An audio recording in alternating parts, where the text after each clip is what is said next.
Alhamdulillahi Rabbil Alamin, wa salatu wa salamu ala ashrafil anbiya'i wal mursalin, nabiyina Muhammadin wa ala alihi wa sahbihi ajma'in. Assalamu alaikum wa rahmatullahi wa barakatuh. Құрметті бауырлар, бүгін біз Алла қаласа сарф саласындағы аса бір маңызды тақырыптардың бірі, зат есімдерге қатысты ережелердің бірі, тасғир деген тарауды бастаймыз. Тарау болғанда бұл тақырып негізінен бұл енді ішінде кішкене ережелер кішкене көптеу болғандықтан біз бұны екі сабақ қылып өтеміз. Бір сабақта барлық ережені жаңағыдай беретін болсақ, кішкене шәкірттерге ауыр болуы мүмкін. Сол үшін мен бұны екіге бөліп беріп отырмын. Жалпы осы тақырыпты, содан кейін нәсәп деген тақырып, ол екеуі негізінен сарф сабағын өткен кезде кішкене екіге бөліп өткен жақсы. Тасғир дегеніміз бұл кішірейту формасы, былайша айтқан кезде. Біздің тілде бұның нақты тұрақты термині жоқ, сол себепті кішірейту формуласы қазақ тілінде мысалы біз қандай да бір нәрсені кішірейткен кезде үш түрлі жолмен жасаймыз. Мысалы кітапша деп сөздің соңына ша, ше сондай жалға қосамыз, жұрнақ қосамыз. Немесе шық деген сияқты да қосамыз кейде, мысалы үй шық деген сияқты, ла шық деген сияқты солай жасаймыз. Және де көп жағдайда біз алдына кішкентай, кіші деген сияқты сондай сөздер қосамыз. Сол арқылы жасаймыз, иә. Ал араб тілінде сөздерді кішірейту формуласына түсірген кезде олар сөздің формуласын жаңағыдай түрін өзгерту арқылы жасайды екен. Мысалы сөздің өзі тұрады, соны өзгерту арқылы жасайды. Ол қалай жасалады, қандай формуламен, енді біз осы бүгінгі және келесі сабағымызда осыны талқылаймыз. Кітапты оқымас бұрын біз өзіміздің дайындаған парақтарымызға көз жүгіртейік. Міне жаңа айтқандай, араб тілінде қандай да бір затты кішірейту үшін олар арнайы бір формула қолданады негізінен. Енді былай қараңыздар, былай дейді, фиссулати, егер де сөзіміз үш әріпті болса, мына жаққа бүйтіп сызып қояйық. Үш әріпті болса, фиссулати, даммул ауал дейді, біріншісіне дамма беріледі. Ва фатху thani, екіншісіне фатха беріледі. Одан кейін ва зиядату я ин сакинатин бa'да thani дейді, және мына жерге я қосылады дейді. Міне жасалу формуласы осындай. Кез келген үш әріпті сөзде тасғир, яғни кішірейту формуласын түсірген кезде осылай жасайды. Бұны шартты түрде сосын фуайл деп береді. Мынау сарф кітаптарында фуайл формуласы шартты түрде уәзін тасғири деп аталады. Бізде уәзін сарфи деген бар, және уәзін тасғири деген бар, иә. Уәзін сарфи деген сөзіміз ол жаңағыдай әріптердің өздері өз орнына түсіп келетін уәзіндер, иә. Ал уәзін тасғири дегеніміз ол міне осылай фуайл деп береді. Бірақ та ол сөздің өзі фуайлмен жасалып тұрған болмауы мүмкін. Бірақ та жалпы сол осылай міне жасалады, жалпы жасалады деп бұны уәзін тасғири деп атайды. Сіздер енді болашақта бұл нәрсені жақсы ажыратып үйренесіздер. Бірақ бұның қатты сондай бір маңызды несі жоқ. Бірақ біліңіздер, что тасғирда уәзін тасғири деген болады. Мынау әріптердің жаңағыдай тұрған түріне, орнына, басқасына қарамай бүкіл жағдайда міне осылай фуайл формуласы деп айтылады. Тасғирдің формуласы фуайл деп айтады. Жеңілдік үшін да. Ал енді біз бұны жаңағыдай x пен берген кезде міне былай біріншісіне ылғида дамма беріледі, екіншісіне ылғида фатха беріледі, сосын я қосылады. Бұл сүләсилерде. Егер рубаи болса, фиррубаи жаңағыдай төрт әріпті бүйтіп сызып қояйық. Фиррубаи даммул ауал біріншісіне дамма беріледі, ва фатху thani екіншісіне фатха беріледі, үшіншісіне яул сакина қосылады мына жерге. Одан кейін осыдан кейінгі әріпке кәсра беріледі. Төрт әріптілерде міне осылай болады. Тағы да бір үшінші формула бар, фуайл деген. Ол енді уже бес әріптілерге қатысты. Ол тура міне осыдан туындайды. Осыдан туындап жаңағы формула шығады, просто мына жерге тағы да бір я қосылады. Мысалы фуайл деген сияқты. Негізі тасғирдің үш формуласы бар. Міне мынау фуайл, сосын мынау фуайл, сосын фуайл деген бар. Үшіншісі формуласы бар, бірақ біз оны төменде қазір өтеміз. Бірақ енді негізінен тасғир өзі үш әріпті немесе төрт әріп сөздерден ғана жасалады. Ал бес әріптілерге келген кезде, егер де бес әріпті сөзіңіз просто предпоследний харфул илля болса, міне сол кезде ғана жасалады деген ереже бар. Қазір оны төменде өтеміз. Бірақ барлық бес әріптілер бір формуламен жасалмайды. Сол себепті шартты түрде біз осылай екі негізгі формуласы бар деп айтамыз. Тасғирдің негізгі екі формуласы бар, ал үшіншісі ол мынадан туындайтын формула. Демек, құрметті бауырлар, есім тасғир дегеніміз зат есімді кішірейту деген сөз, тасғир, иә, сағирдан шығады. Оның үш әріпті сөз болса, былай жасалады міне, мынау сияқты болып, төрт әріп сөз болса, міне былай жасалады екен. Ал егер бес әріпті болса, бірақ предпоследний харфул илля болса, онда уже мынадан туындап жаңа формула шығады, фуайл деген формула шығады. Міне осындай ең негізгі үш формуласы бар екен. Енді осылай сөздерді түрлендіріп жасау үшін оның шарттары бар. Шуруту тасғир дейді. Тасғир жасаудың шарттары. Ан якуна исман, ол сөзіміз біздің зат есім болу керек. Муарабан, муараб болу керек. Мукаббаран, кішірейтілген формулада болмау керек. Ва ан яқбала мағна мин мағани тасғир, және тасғир мағыналарының біреуін қабылдай алу керек дейді. Демек, құрметті бауырлар, әл-фи'л етістік, әл-харф ла юсағар. Етістік пен харф ешқашан одан тасғир жасалмайды, иә. Кәтәбадан күтәйба деп жасай алмайсыз. Немесе фидан фуай деп жасай алмайсыз, түсіндіңіздер ғой? Фи'л мен харфтан ешқашан жасалмайды. Тек қана зат есімнен жасалады. Бұл бірінші шарты. Жақсы, енді зат есім болған кезде бізде олар бөлінеді ішінде. Муараб және мәбни болып бөлінеді. Қайсынан? Муарабтан ғана жасалады екен. Ал мәбни одан ешқашан жасалмайды. Аллази, анта, антаны мысалы унайта деп, немесе анти дегенде унайти деп жасай алмаймыз біз, иә. Түсіндіңіздер ғой? Мәбнилерден жасалмайды екен. Демек, тек қана муараб сөздерден жасалады. Ары қарай кейде бізде кейбір зат есімдер өзі түрімен кішкентай болып келуі мүмкін. Мысалы, Зухайл деген адамның аты бар, Кумайт деген мысалы адамның аты бар, иә. Фубайл деген сияқты сондай адам аттар болатын болса, міне сол өзі уже формуласымен, уже кішірейту формуласына тұрса, одан жасалмайды. Кумайттан одан сайын оны кішірейте алмайсыз. Өйткені ол уже изначально кішірейту формуласымен келіп тұр. Мысалы, Хусайн деген адамның аты, Хусайн, кішірейту формуласымен келген, одан сіз жасай алмайсыз. Өйткені тасғир жасаудың шарты ол тасғир формуласында тұрмаған болу керек. Түсіндіңіздер ғой? Демек, осы ла юсағар әл-исмул мусағар дейді. Кішірейтіліп тұрған уже сөз, ол одан исм тасғир жасалмайды. Және төртіншісі, ан яқбала мағнан мин мағани тасғир дейді. Қазір біз төменде тасғирдің мағыналарын өтеміз. Не үшін жасалатындығы, міне солардың біреуін қабылдай алу керек. Және де бұл жерде айтылатыны, Алланың есімдері, пайғамбарлардың есімдері, жаңағы қасиетті кітаптар, сондай жаңағы жалпы шариғат бойынша, немесе ғұрып бойынша ұлы болып саналатын нәрселерден кішкентай кішірейту формуласына салынбайды. Мағынасы ұлы болу керек нәрселер кішірейту формуласына салынбайды. Түсіндіңіздер ғой? Демек, міне осындай 4 шарты бар екен. Осы 4 шарты орындалған кезде біз кез келген 3 әріпті сөзді мынау формуламен, 4 әріпті сөзді мынау формуламен жасап кішірейте алады екенбіз. Жақсы, сұрақ. Не үшін біз кішірейтеміз сөздерді араб тілінде? Оны төменде өтеміз. Міне, ағраду тасғир дейді. Кішірейту формуласына салудың мақсаттары, ағрад, мақсат. Не себепті біз сөзді кішірейтеміз? Біріншісі, тақлилу хаджмил мусағар. Бұл ең көп қолданылатыны, бұл тақлилу хаджмил мусағар. Яғни, кішірейтіліп тұрған сөздің просто көлемін кішірейтіп көрсету үшін дейді. То, что ол кішкентай. Мысалы, джабал деген тау болса, джубайл деген кішкентай тау деген сөз. Түсіндіңіздер ғой? Немесе шәжаратун тал болса, шүжайратун кішкентай ғана тал деген сөз. Міне сондай көлемін кішірейту мақсатында. Бұл ең көп қолданылатын негізгі мақсаты. Сол үшін бұны исм тасғир деп атайды. Кішірейту деп аталады. Одан бөлек бізде тағы да қосымша басқа да мағыналар немесе мақсаттарда кейде кейбір сөздер кішірейтіледі. Белгілі бір мақсаттарда. Мысалы, тақрибу замани вал макан. Мекенді немесе белгілі бір орынды жақындату мақсатында. Мысалы, сіз қабла деген сөзіміз біздің дейін деген сөз болса, қубайла деген сөз кішкене жақынырақ. Мысалы, истайқазту қабла әл-фәжр десеңіз, мысалы, мен таңертең тұрдым деген кезде, күн шықпай тұрып, содан бұрын тұрдым деген мағынасы, сіз сағат түнгі 2-де тұрған болуыңыз мүмкін, 3-де тұрған болуыңыз мүмкін, мысалы солай. Ал егер де сіз қубайла әл-фәжр деп айтатын болсаңыз, сіз мынау фәжрға жап-жақын бір 5 минут қалған кезде тұрдым деген сияқты мағынаны береді. Қубайла әл-фәжр деген, немесе ана әскуну, мысалы бәйти ба'дал масжид десеңіз, менің үйім мешіттің ар жағында десеңіз, ба'дал масжид.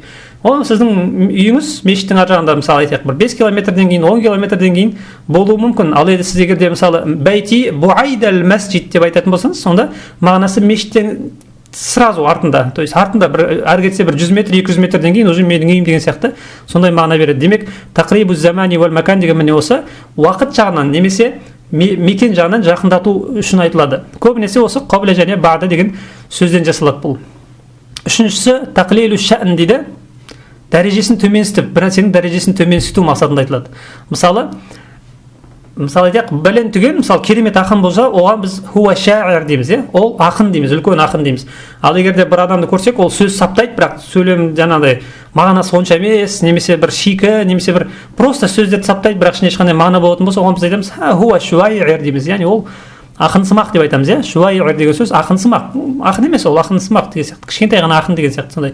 Бірақ бұл жердегі мағынасы оның кішкентай ақын емес, бұл ақынсымақ, немесе жасанды ақын деген сияқты солай келтіріледі. Псевдо деген бар ғой орыстарда, псевдо, немесе катибун, жазушы, керемет бір романдар жазатын адамды біз катиб десек, ал енді бір адамды көреміз, не болса соны жазады, біз оны куайтиб деп айтамыз. Жазушы сымақ, былайша айтқан кезде. Псевдо писатель деген сияқты. Міне сондай. Сонда бұл көбінесе жаңағыдай бұл мамандарға нелерге қатысты айтылады, және бұл соның дәрежесін түсіру мақсатында. То, что ол оған лайықты емес ол, бірақ ол өзін сөйтіп атайды деген сияқты сондай неме қолданылады екен. Төртіншісі бар, ta'zimul amr дейді. Бұл енді көбінесе мынандай проблема деген сөз, микроб, тағы басқа сондай бір сөздерге қатысты айтылады. Бұл өте сирек кездеседі, бұл ta'zimul amr дейді. То есть мысалы айтайық, дахия деген сөз жалпы нәубет, қиыншылық дегенді білдіреді, дахия. Сосын сен оны дуайхия деп кішірейтетін болсаң, оны сен одан сайын ұлықтағандықты білдіреді екен араб тілінде. То есть неғұрлым кіші болса, соғұрлым оның келтіретін зияны көбірек болады, өйткені ол көзге көрінбей бастайды деген сияқты, иә. То есть подпольный нәрсе всегда қорқынышты ғой, білесіздер, иә. Сол сияқты араб тілінде жаңағыдай микроб деген сөзді, нәубет, пәлекет, қиыншылық деген сияқты нәрселерді кішірейту арқылы одан сайын оны үлкейтеді екен. Міне сонда ta'zimul amr деген сөз жағдайды, қорқынышты үлкейту мақсатында дейді. Мысалы, біз көзге көрінетін қандай да бір ауру түрі тарап жататын болса, адамдар қатты қорқпайды ғой. Ал көзге көрінбейтін, мысалы, жаңағыдай коронавирус деген сияқты немесе кішкентай бір көзге көрінбейтін вирус тарап нететін болса, анау сондай көзге көрінбейді, ол любой моментте жоқ кетуі мүмкін деп қорқытса, адамдар одан қаттырақ қорқады, иә. Неғұрлым кішірейтіп көрсетсе, міне сол сияқты нәрсе болды да. То, что жаңағыдай я лаха мин дуайхиятин деп айтқан кезде, мысалы, не еткен кішкентай ғана нәубет деген сияқты мағынамен қолданып тұр, бірақ ол одан сайын қорқыныш елітеді адамның көкейіне. Өйткені неғұрлым жаңағыдай нәубет, қиыншылық, жаңағы нәрселер кішірейген сайын, көзге көрінбейтін болған сайын, жасырын болған сайын қауіптірек болады дейді. Міне сондай мағынамен келеді екен, бірақ бұл жаңа айтқанымыздай өте аз екен. Және де тағы да бір атақты қолданыстардың бірі бар, ол бізде тәмлихул мусағғар дейді. Тәмлихул мусағғар деген сөз кішірейтіліп тұрған сөзді затты немене еркелету мақсатында. Тәмлих деген сөз еркелету, жұмсарту мақсатында. Мысалы, досыңыз бар, сіз оған я сахиби деп айта аласыз, ей жолдасым деп. Бірақ еркелетіп я суайхиби деп еркелетуге де болады. Ей жолдасым деген сияқты. Ол жерде сіз оны кішірейтіп тұрған жоқсыз, еркелетіп тұрсыз. Сол үшін аударған кезде досым-ау, жаным-ау деген сияқты сондай бір қазақша қалай еркелетіледі, сондай сөз қосу керек. Біз оны алып, ей кішкентай досым деп айтпаймыз. Біз ол жерде жолдас жаным-ау деген сияқты сондай бір қазақша қалай еркелетіледі, солай аударуымыз керек біз. Түсініңіздер ғой? Демек, құрметті бауырлар, біз осы арқылы нені нәрсені тағы да үйренеміз. То, что біз кішірейту формуласымен келіп тұрған араб тіліндегі сөздер болатын болса, қараймыз мағынасына. Егер ол жерде көлемін кішірейту мақсатында айтылып тұрса, онда я кішірейтіп айтамыз. Мысалы, жабалун, жубайлун деген кезде кішкентай тау деп аударамыз. Қубайла деген сияқты, буайда деген сияқты сөз көрген кезде, мысалы, кішкентай деп кішірейтіп аудармаймыз, ол жерде уже жақынырақ, мешіттің артында бірден деген сияқты сонда бір жақындық мағынасын білдіретін сөзбен аударамыз. Немесе бағанағанда шуайир, куайтип деп адамның дәрежесін түсіріп сөйлеп тұрған болса, біз оған кішкентай ақын деп айтпаймыз.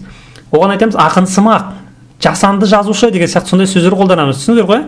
Тура сол сияқты, мына жерде мысалы суайхиб деген кезде бұл еркелету мақсаты екенін білдіріп тұрсақ, біз онда жаным сол, күнім сол деген сияқты бір сондай еркелететін сөздерді қосамыз. Мысалы Фатима, Фуайтима еркелеткен кезде Фатима жан деп аударамыз.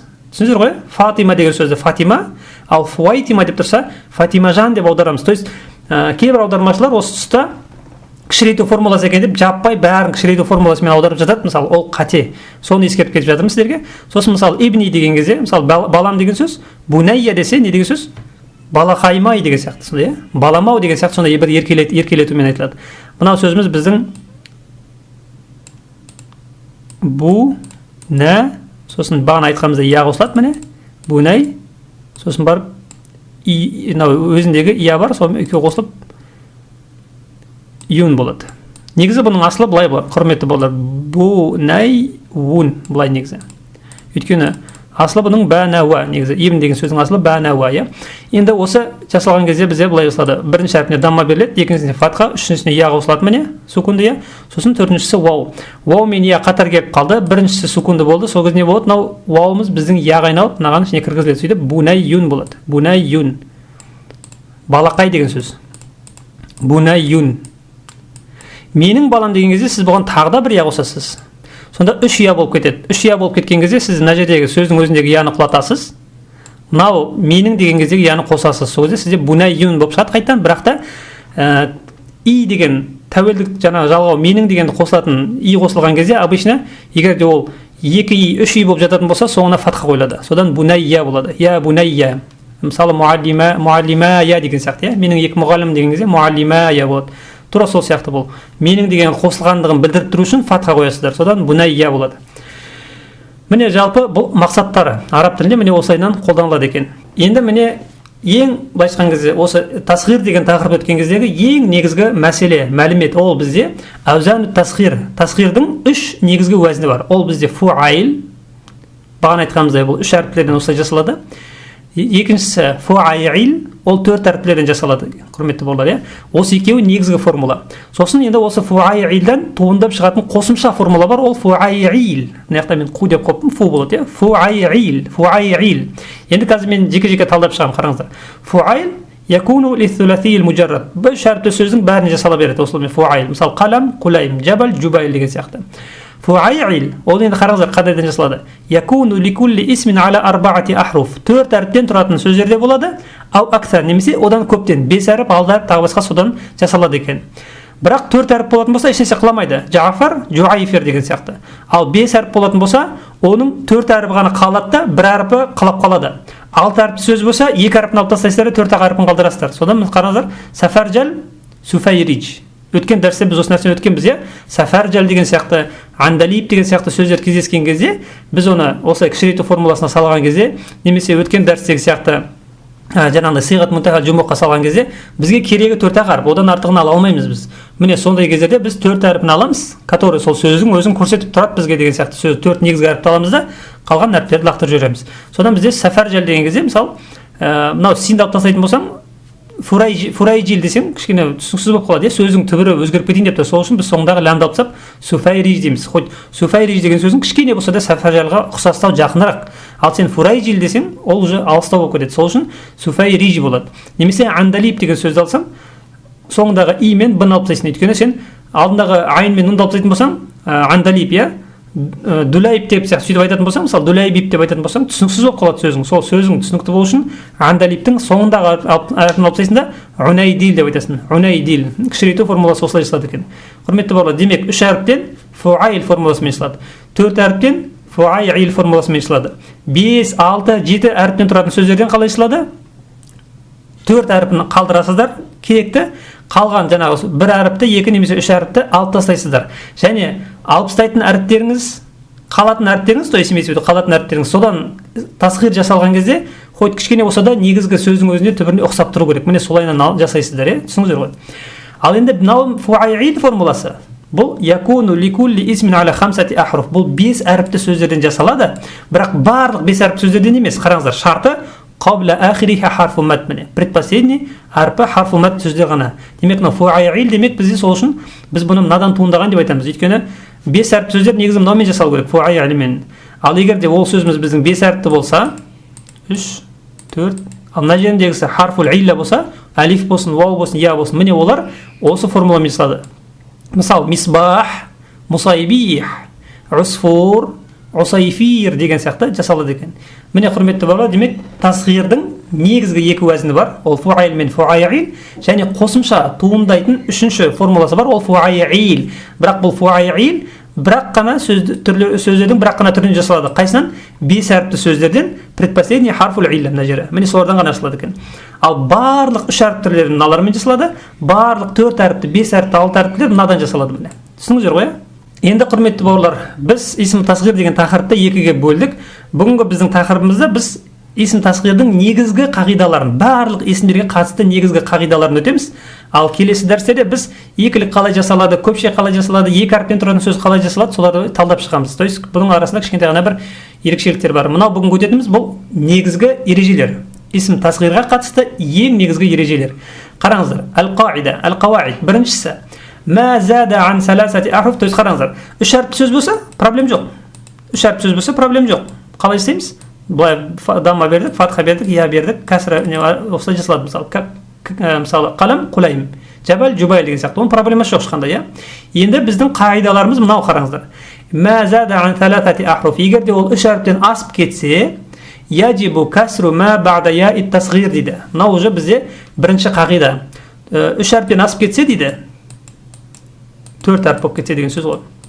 Онда яу тасғирдан кейінгі әріпті біз кәсіра қылуымыз керекпіз дейді. Оны былай деп тұр міне. Мына жері сол бет қалады, ешқандай өзгеріс болмайды бас жағында. Мынау ядан кейінгі әріп кәсіра болу керек дейді. Бұл негізгі ереже. Мынау негізгі конституция, в общем, былай айтқан кезде. 3 әріптен асып кете ма? Мысалы, сен мына жерде қараңыздар, фуайлун болады. Мына жақта фуайлун болды, иә. Ал енді сен 3 әріптен асып кетіп 4 әріп болатын болса, мынау соңында оны қалады да, мына жердегі ядан кейінгі әріп кәсіра болу керек.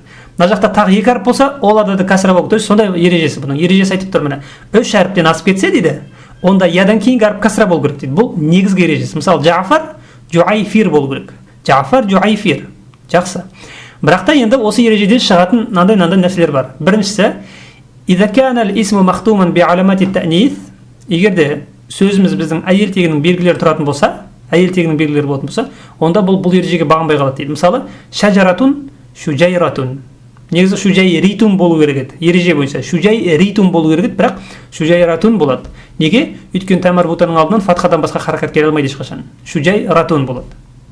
Ары қарай кеттік. Хамра, қызыл, хумайра болады. Неге? Өйткені алифтің алдынан фатхадан басқа харакат келе алмайды. Сол себепті хумайра болады.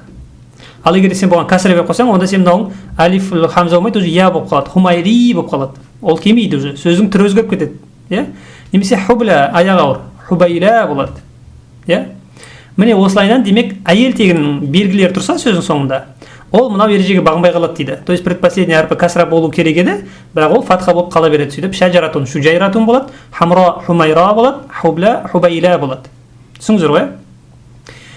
Құрметті бауырлар, мен сіздерге осы жерде айтарым, бұл 4 әріпті болсын, 5 әріпті болсын, маған десең неше әріпті болсын, әйел тегіндегі белгілер, сөздің соңында тұратын белгілер, олар ешқашан құламайды, өмір бақи бірге жүреді, және ол ылғи да өзінің алды фатха болады. Ол барлық ережелерді бұзады.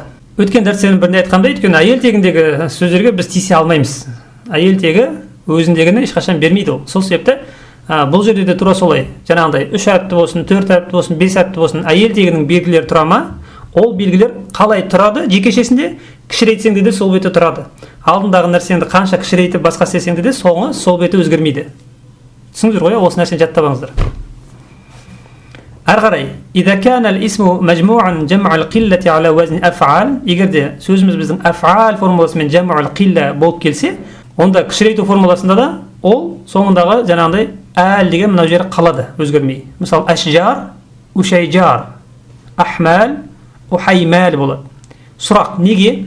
Өйткені сіз бұның соңындағы әл дегенді өзгертіп жіберетін болсаңыз кәсірамен, оның бастапқыда қандай уәзінен жасалған белгісіз болып қалады. Мысалы, әшжар, үшайжир дейтін болсаң, қандай жамақтан алып жасалғаны білінбей қалады. Сол біліну үшін, сөздің түбірі білініп тұру үшін, оны осылай арабтар қалдырған екен. Содан әшжар, үшайжар, ахмал, ухаймал болады. Түсіңіздер ғой? Үшіншісі, егер де біздің зат есіміміз әну деген сияқты артық алифпен нунға аяқталып тұрса, мысалы Усману, Усайману болып қалады. Түсіңіздер ғой? Осындай 3 ережесі бар екен. Жаңағы негізгі неден шығып кететін қағидадан. Бірақ мына соңғы ережеге қатысты мынандай бір кішкентай ғана ескерту бар. Илля иза кана хадал исму южмау аля фаалил дейді. Егер мынау соңғы әнумен аяқталатын сөзіміздің көпше түрі фаалил формуласымен жасалса, онда проблема жоқ. Мысалы, султан. Көпшесі бұның салатин. Осыны кішіреткенде біз сулайтин деп айтамыз дейді. Су'бан, жылан. Көпшесі саабин.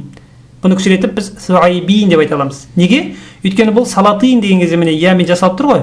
Тура сол сияқты кішірету формуласына жасауға жарайды деп міне өйстіп айтқан екен. Енді бұл арабтардың осылай жасауы бойынша. Демек, құрметті бауырлар, сіздер бірінші қағида бойынша білдіңіздер, что 3 әріптен асса сөз, ядан кейінгі сөзді біз кәсірамен жасауымыз керекпіз. Бәрінде. Тек қана 3 нәрсені есте ұстаймыз. Біріншісі, соңы әйел тегінің белгілері бар сөздер, олар соңы сол беті қалады, өзгермейді. Екіншісі, афал формуласымен келген жаму таксинелер, жаму қиллалар, оларда сол беті қалады соңғы жағы. Сөйтіп, ахмал, ухаймал, ашжар, ушайжар, анхар, унайхар болып қалады екен. Және үшіншісі, сөздің соңында әну деген сияқты қосымша тұрса, ол әну сол беті қалады. Усман, Усайман деген сияқты, Салман, Сулейман деген сияқты.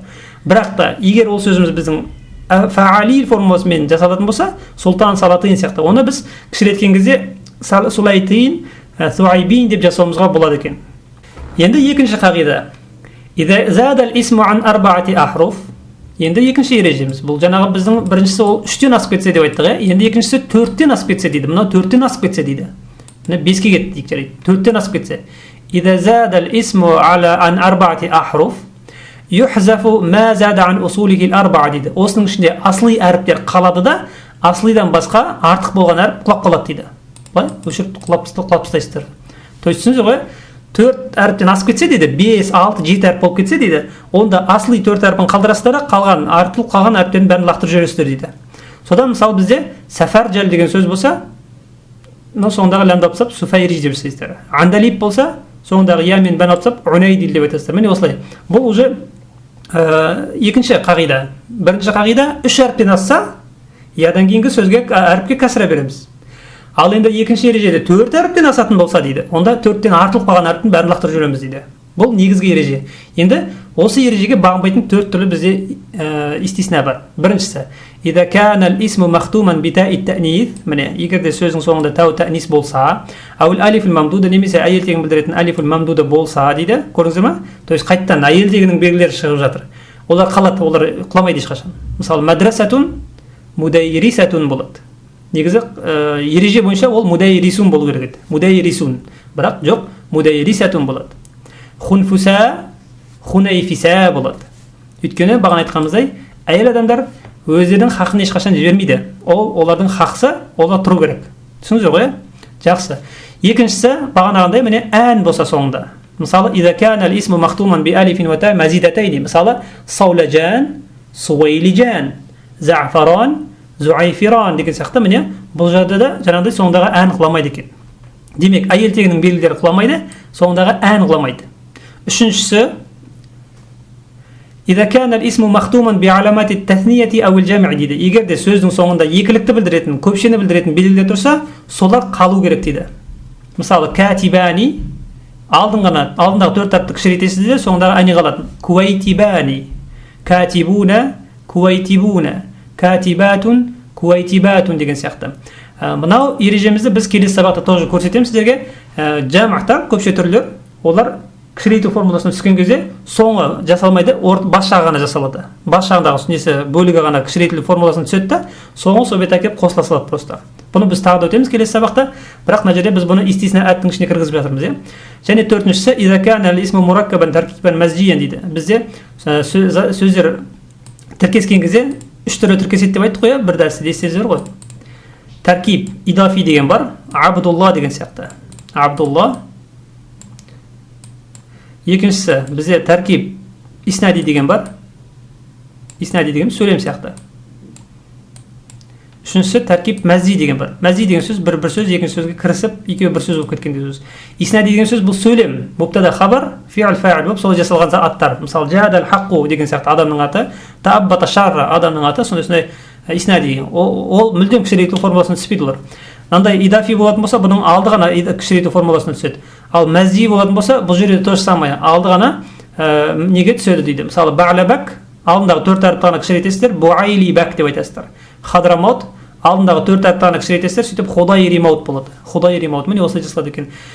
Демек, құрметті бауырлар, енді біз осы бүгінгі өткен қағидалардың ішіндегі 2 қағиданың екеуінде де айтатынымыз вообще былай қараңыздар.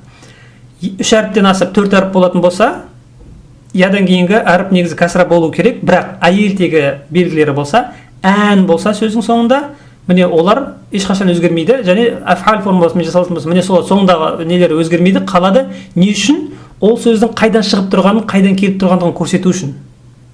Түсініңіздер ғой, иә? Енді екінші қағида бойынша 4 әріптен асып кететін болса, 5-6 болатын болса, онда біз керекті 4 әріпті қалдыруымыз керек біз дейді. Соны ғана кішірейту формуласын жасаймыз да, одан артылып қалған әріптерді біз лақтырып жібереміз дейді. Бірақ бұның өзінде де осыған бағынбайтын бізде 4 түрлі сөздер бар екен. Біріншісі, сөздің соңы әйел тегінің белгілерін аяқталса, ол әйел тегінің белгілері сол бетте қалады дейді. Екіншісі, сөздің соңы әну деген сияқты немен аяқталса, артық алиф пен нунмен, оларда да қалу керек. Неге? Өйткені ол қайдан шыққан көрсетіп тұру керек. Түсініңіздер ғой, міне сол үшін.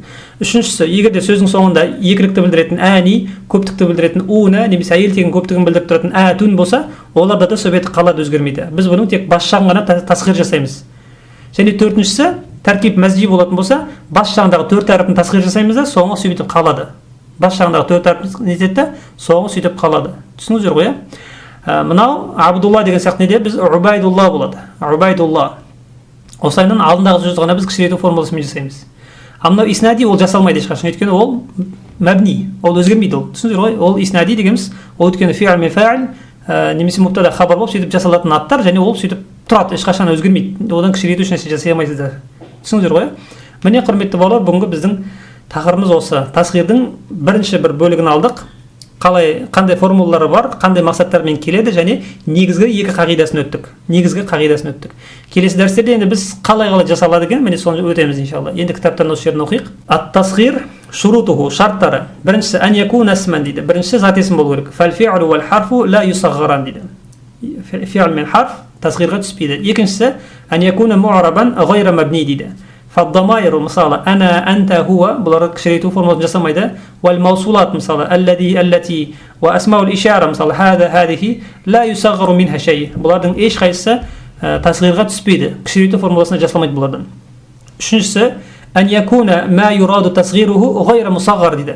Кішірейту формуласына салайын деп тұрған сөзің ол изначально кішірейту формуласына тұрмау керек дейді. فلا يصغر مثل كميت дейді. Кумайт деген сөз мысалы кішірейту формуласына түспейді. لأن المصغر لا يصغر дейді. Өйткені кішірейтіліп тұрған нәрсе ол кішірейтілмейді дейді. لأن المصغر لا يصغر дейді. Мынау ереже жаттап бұл өте қызықты, өте маңызды ережелердің бірі. Al-musagharu la yusagharu дейді. Al-musagharu la yusagharu дейді. Осыған қатысты мынандай бір қызықты бір оқиға бар. Енді бір ғалым жаңағыдай тіл ғалым болған екен, тілдің керемет ғалым болған екен. Содан кейін ол бір сөздерін айтады екен, тілді білу арқылы шариғаттың кез келген нәрсесін жасауға болады деген сияқты сөйтіп айтқан екен бір сөзінде. То есть тілді білу арқылы сен шариғат саласында да иншалла емін-еркін сөйлеуге болады деген сияқты сөйтіп айтыпты. Содан бір фақих ғалым одан айтады екен, құрметті тіл ғалымы бәлен түген деген сияқты. Енді сіз жаңа айтып жатсыз ғой, что тіл арқылы фихи мәселелердің кез келгенде сөйлеуге болады деген сияқты айтып жатсыз ғой.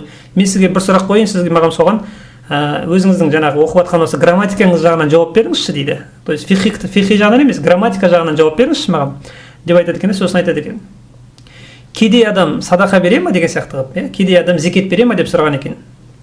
Соған қандай дәлеліңіз бар деген кезде жаңағы тіл ғалым айтқан екен, әл-мусағғару ла юсағғар деп айтқан екен да. Әл-мусағғару ла юсағғар өзі кішірейту формуласында тұрған сөз одан сайын кішіремейді деген сияқты. Сол себепті кедей адам зекет бермейді деген сияқты мағынаны соған келтірген екен. Әл-мусағғару ла юсағғар деп. Осындай бір қызықты оқиға бар осыған қатысты. Бұл сондай есте қалатын ережелердің бірі. Және төртіншісі ан якуна лисму қабилан лит-тасғир дейді. Зат есіміз біздің кішірейтуге келетін сөз болу керек. Мағынасы жағынан кішірейтуге келетін нәрсе. Фала тусағару асмауллах, Алланың есімдері кішірейтілмейді. Ва малаикатихи, және оның періштелерінің аттары кішірейтілмейді. Ва анбияихи, оның пайғамбарларында кішірейтіп айтуға болмайды. Егер ол өзі кішірейтіп тұрған болса, проблем жоқ. Мысалы, шуайб деген сөз, ол кішірейту формуласымен келген, шуайб. Ол проблема жоқ. Ау кутубихи, немесе кітаптарынан кішірейтуге болмайды. Лианнаха муаззама, өйткені олардың бәрі ұлы. Ва тасғиру юнафиха дейді. Ал кішірейту оның мағынасына қарсы болып табылады дейді. وكذلك لا تصغر جموع التكسير التي للكثرة дейді. Және де көптікті білдіретін жаму таксирлер кішірейтілмейді дейді. Көптікті білдіретін жаму таксирлер кішірейтілмейді дейді. Біз енді бұны өтеміз қазір төменде. Бұлар кішірейтіледі негізінен. Белгілі бір немен жасалады. Бірақ та мағынасы емес оның кішірейтілетін. Сөздің өзі ғана кішірейтіледі. Қазір оны өтеміз төменде иншалла. То есть келесі сабақта өтеміз иншалла. Енді исм тасғирдің уәзіндері. Аузануху лит-тасғири аузанун хасса бихи тусамма ал-аузану тасғирия дейді. Аузан тасғирия деп аталады. Сөйтіп өзінің аталатын өзінің формулалары бар дейді. Бағана айтқандай, бізде уәзін тасғири деген бар, уәзін сарфи деген бар. Уәзін сарфи деген сөздің өзін алып, бүйтіп түбір әріптермен артық әріптерін өлшеп, сөйтіп жасайтын соны уәзін сарфи деп атайды. Ал уәзін тасғири дегеніміз ол міне осындай тұрақты осы үш формула, барлық сөзді осыған әкеп саласын. Әріптеріне қарамайсың сен, анау зәйт әріп па, кішкене нема деген сияқты. Мысалы қараңыздар, мен бір мысал келтірейін сіздерге, мүмкін түсінікті болмай жатқан шығар. Қараңыздар. Мысалы мәсжид. Мәсжид деген сөзіміз. Бұны кішірейту формуласына салсаңыз қалай болады? Мусайжид болады. Мусайжид. Бұның бізде түбірі, бұл түбірі син, джим және дәл. Син, джим, дәл, осы бізде міне фа'ала. Ал мынау мим бұл бізде артық. Енді сіз қараңыз, мусайжид деген кезде бұның формуласына салшы, егер сен сарфи уәзінге салшы десеңіз, мынау мусайжидіңіз сіздің былай болады. Му фай ил болады. Му фай ил. Мынау сөздің уәзін сарфия, мусайжид сөзінің уәзін сарфия, ол муфай ил. Ал уәзін тасғирия бұның фуай ил. Түсініңіздер ғой, міне осыны айтылып жатыр. Фуайил деген сияқты ол сөздің барлық сөздерге қатысты ортақ бір ғана уәзін тасғири ол. Ал сөздердің сарфи уәзіндері осылай әртүрлі болуы мүмкін. Мысалы, афдал деген сөзді алаңыз, афдал. Бұның түбірі бізде фи, фа, дал және ләм. Алдындағы афдал дегенде хамза бұл артық бізде. Осыны кішірейту формуласын жазсаңыз қалай болады? Уфайдил болады. Уфайдил. Кішкентай ғана абзал біреу деген сияқты. Енді осыны неге уәзін сарфиға салшы, тасғир емес, уәзін сарфиға салшы десе, бұның уәзіні былай болады. Уфайил болады. Уфайил болады. Өйткені мынау алдымызда хамзамыз бұл артық, сөйтіп уфайил болады. Мынанікі міне сал муфайил болды. Мынанікі уфайил болды. Түсіндіңіздер ғой? Міне осыны уәзін сарфи деп атайды мынаны. Уәзін сарфи. Сарфи тұрғыдан қарағанда қатыс. Ал уәзін тасғири бұлар бізде қалай? Мынауда да фуайил формуласымен салып тұр. Фуайил. Демек міне тасғирдің өзіне тән аузан тасғириялар болады дейді. Ол үшеуі. Фуайил ва фуайил. Вахия тантужу мин. Енді ол қалай жасалады? Біріншісі даммул ауал, бірінші әріпін дамма береміз. Ва фатху thani, екіншісіне фатха береміз. Ва зиядати яин сакинатин бa'dahu. Яғни одан кейін яу сакина қосамыз дейді. Фи сулати егер үш әріпті болса, ау касру ма бa'дал яи фи рубаи. Төрт әріпті болса, онда ядан кейінгі әріпке касра береміз дейді. Мынау негізгі ережесі мына жері. فإن كان ما قبل الآخر حرف لين قلب ياء дейді. Ал егер предпоследний әріпіміз харфу лин, яғни харфу мәд болатын болса, ол яға айналады дейді. فتقول في تصغير كلب, كلب деген сөзді кішірейтсең, кулайб болады. تصغير جعفر, جعيفر. في تصغير مصباح وعصفور وقنديل, مصيبيح, وصيفير, قنيديل болады. Мынау кәліп деген сөзге қатысты мен өткен дәрістерде сіздерге кәләлип деген сөз айттым ғой, бұның көпшесі мысалы кәлбун, аклубун, килабун, сосын кәләлип депті.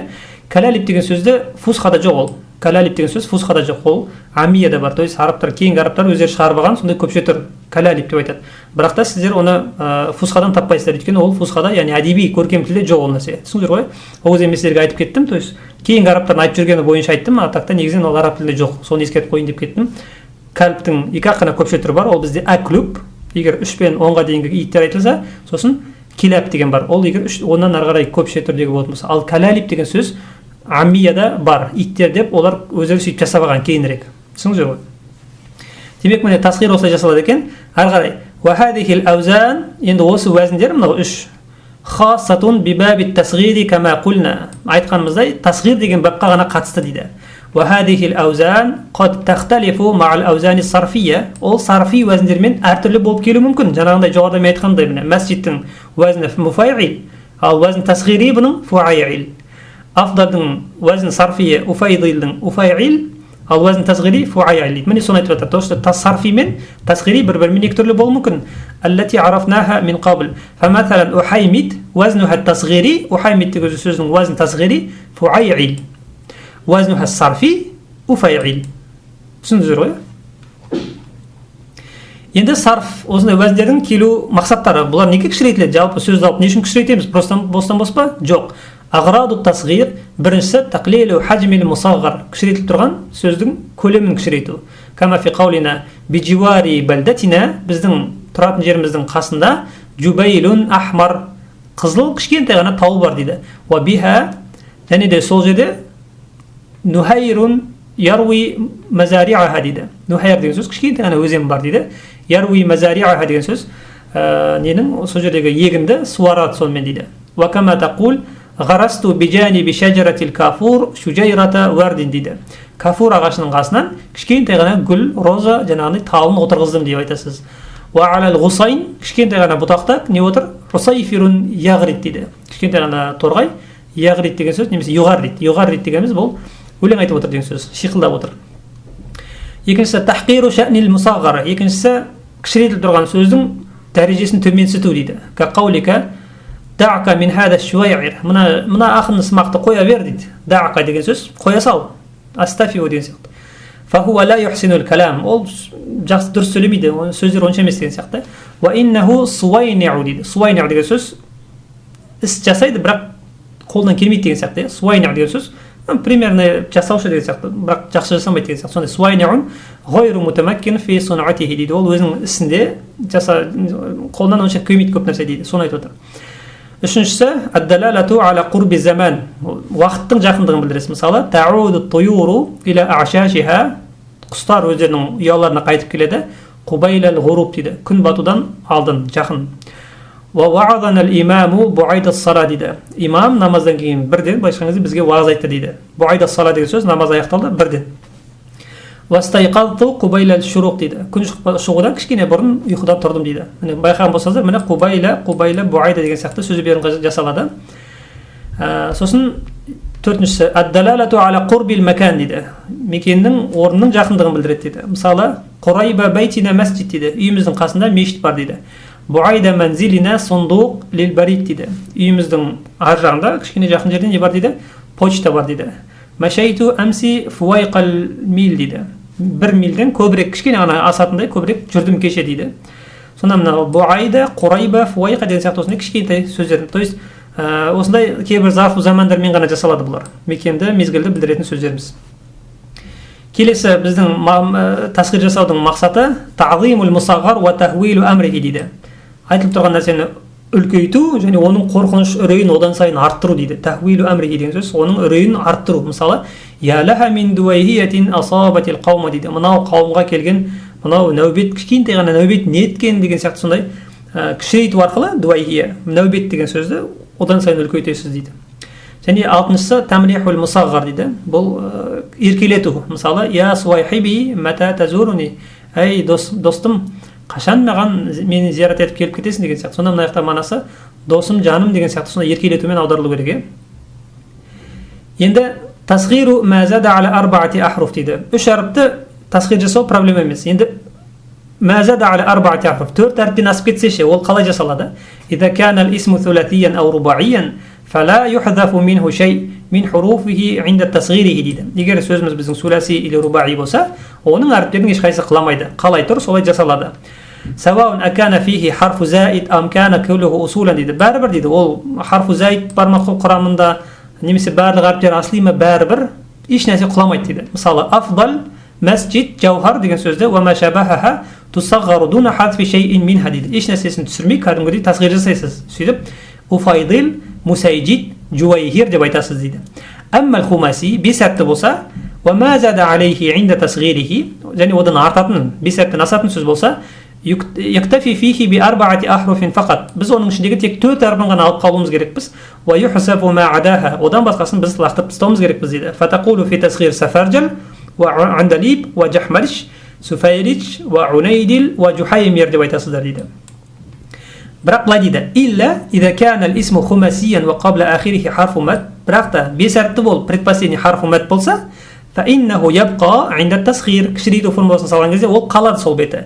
Ин кана яан, егерде я болса, ва юқлабу яан, ва ин кана алифан ау вауан, кама сабақ ан арафна залика фи тасғир дейді. То есть егерде вау мен алиф болса ол яға айналады дейді, ал я болса ол орында қалады дейді. Бірақ біз енді бұның барлығын жинап былай тасаламыз. В общем, ямен жасалады бітті, бәрі. Вау болсын, алиф болсын, я болсын, бәрі де ямен жасалады деп айтсаңыз, осы жеткілікті. Мысалы, қиндил, мисбах, хусфур деген сөзді кішірейту формуласы салсаңыз, құнайдил, мусайбих, хусайфир болады. Енді истисна ад, ережеден шығатын бағанағы мәселелер. Біріншісі, арафна мин қабл аннаху инзад ал-исму аля талатати ахруф кусира ма бa'да я'i тасғири фихи дейді. Мынау негізгі ережеміз біздің. Егерде үш әріптен асса дейді, онда мына жердегі ядан кейінгі мына әріпке біз кәсіре беруіміз керекпіз дейді. Бұл негізгі ереже, иә?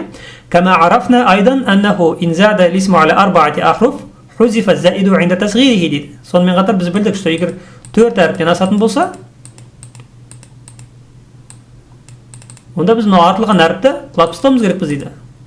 Осында екі негізгі ереже бар. Үш әріптен асса, предпоследний әріп, ядан кейінгі әріп кәсіре болу керек. Төрт әріптен асып кететін болса, негізгі керекті төртеуін қалдырамыз да артығын алып тастаймыз. Бұл негізгі ереже. Валакин хунака ашия тустасна мин хадихил қаида. Осы ережеден алып түсіп қалатын, шығып кететін басқа бір сөздер бар. Мин хатайнил қаидатайн аля наху тали дейді. Біріншісі, ма юамалу муамалата thulathi. Үш әріпті сөздер сияқты жасалатын нәрселер қандай? Юамилу al-ismu muamalat thulathi fi adami kasri ma ba'da ya'i tasghiri fihi fima yali дейді. Мына сөздер төмендегі ол жаңағы бірінші қағидаға қайшы келеді, то есть ол жақта соған сәйкес салынбайды дейді. Біріншісі, ида кана al-ismu махтуман би ихда аламати ta'nis, әйел тегінің белгілері болса сөздің соңында ол сол беті қалады дейді. التاء المربوطة ألف مقصورة ألف ممدودة ساقطة فيقال في تصغير شجرة ووردة وحبلى وحمراء شجيرة وأريدة وحبيلاء وحميراء болады. إذا كان الاسم مجموعا جمع قلة على وزن أفعال формуласымен жасалған جمع القلة болса, ол да сөйтіп қалады. Мысалы, أحمال, أفراس, أصحاب деген сөздерді біз кішірейткен кезде أحيمال, أفيراس, أصيحاب деп айтамыз. Үшіншісі, إذا كان الاسم مختوما بألف ونون زائدتين, егер де сөздің соңында алиф пен нун болса артық. Мысалы, Уthman, Ну'ман, Хамдан, Салман болса, бұлардың барлығын кішірейту тасғиры бұның عثيمان, نعيمان, حميدان, سليمان болады. ويشترط في هذا الاسم أن لا يكون جمعه على فعالين дейді. Мынау соңғының جمع فعالين болмау керек дейді. Егер бұлар فعالين формасымен келсе, мысалы сирхан ва султан деген сияқты сөздер болса, فيكسر ما بعد الياء فيهما فيقال سريحين وسليتين дейді. Бұларда біз سريحين, سليتين деп жасай аламыз дейді. لأن جمعهما, өйткені бұл екеуінің жаматары көпшесі қалай? Сарахин ва салатин дейді. Бағана айтып кеттік біз бұны бәрін талдап, иә. Сирхан деген сөз бұл қасқырдың бір аты, то есть имеется в виду, жалпы бізде мысалы қасқыр дейді, арлан дейді, сол сияқты бұл араб тіліндегі бұл сархан деген қасқырдың бір түрі. Осыған қатысты тоже бір мынандай бір күлкілі бір оқиға бар. Бір күні бір ұстаз шәкірттеріне сабақ беріп отырып, өзінің жаңағыдай білімді екенін көрсеткісі келді ме әйтеуір бір нәрсе. Сөйтіп шәкірттеріне сұрақ қойған екен. Құрметті шәкірттерім, Юсуфты жеген қасқырдың атын білесіңдер ме деп айтқан екен. Шәкірттері білмейміз деп бүйтіп барлығы бүйтіп ойланып қалған екен да. Сосын барып, ол қасқырдың аты Сирхан деп айтады екен жаңағы ғалым. Ол ғалым қасқырдың аты Сирхан деп ойлап қалған да. Негізі Сирхан деген сөз ол қасқырдың аты емес, ол жалпы қасқырдың тағы бір атауы. Біздегі мысалы Юсуфты жеген қасқырдың аты Арлан деген сияқты болып тұр да ол жерде. Арлан деген ол қасқырдың бір түрі ғой, сол сияқты. Сонда шәкірттердің біреу тұрыпты, ұстаз, Юсуфты ешқандай қасқыр жеген жоқ қой десе, ұстаз сол моментте жаңағыдай өзінің несін түзеп, жарайды, Юсуфты жемеген қасқырдың аты Сирхан деп айтқан екен да. Сондай бір күлкілі оқиғалар бар. Екіншісі, ма юамилу муамалаты рубаи. Екіншісі жаңағыдай 5 әріптен 4 әріптен асып кетеді ғой. Сол кезде құлау керек деген сияқты ереже, бұл негізгі ереже. Осыған бағынбайтын, соңындағы 4 әріптен асып кетсе де соңындағы әріптері құламай қалатын сөздері. يعامل الاسم معاملة الرباعي فلا يحذف منه شيء عند التسخير في الحالات الآتية. төмендегі жағдайларда біріншісі إذا كان مختوما بداء التأنيث أو الألف الممدودة дейді. Осы екі жағдайда бізде сөздің соңындағы та марбута мен алиф мамдуда құламайды дейді. Мадрасатун, ханзалату, хунфусау ва қурфуса деген сөздердің бәрінде кішірейткен кезде біз мудайриса, хунайдила, хунайфиса, құрайфиса деп айтамыз. Соңында мыналар құламайды. Өйткені біз айттық, әйел тегінің белгілері ешқашан құламайды деп. Екіншісі, إذا كان مختوما بعلامة تثنية أو جمع تذكير أو جمع تأنيث فتقول في شاعران وكاتبون وكاتبات شعيران كويتبون وكويتبات деп айтасыздар дейді. Үшіншісі, إذا كان مختوما بألف ونون زائدتين дейді. Алиф нун болса сөздің соңында артық молда да құламайды. Мысалы, зафаран, зуайфиран, саулажан, суайлижан болады дейді. Фи тасғир зафаран. Және де ең соңғысы إذا كان مركبا مزجيا, егер ол мәзди түрде тіркесіп келген болса, мысалы ба'лабакты біз буайлибак деп айтамыз дейді. Міне осы жерге дейін біз бүгінгі дәрісте алдық. Келесі дәрісте біз иншалла мынау қалған ережелерді өтеміз. Бұлардың барлығы қосымша тағы да біраз ережелер болғандықтан мен бүгінгі өткен ережемен бірге қойып шатастырып қинағым келген жоқ. Сол себепті бұны біз келесі дәрісте өтеміз. Хада валлаху а'лам. Субханакаллахумма ва бихамдик, ашхаду ан ла илаха илля ант, астағфирука ва атубу илейк.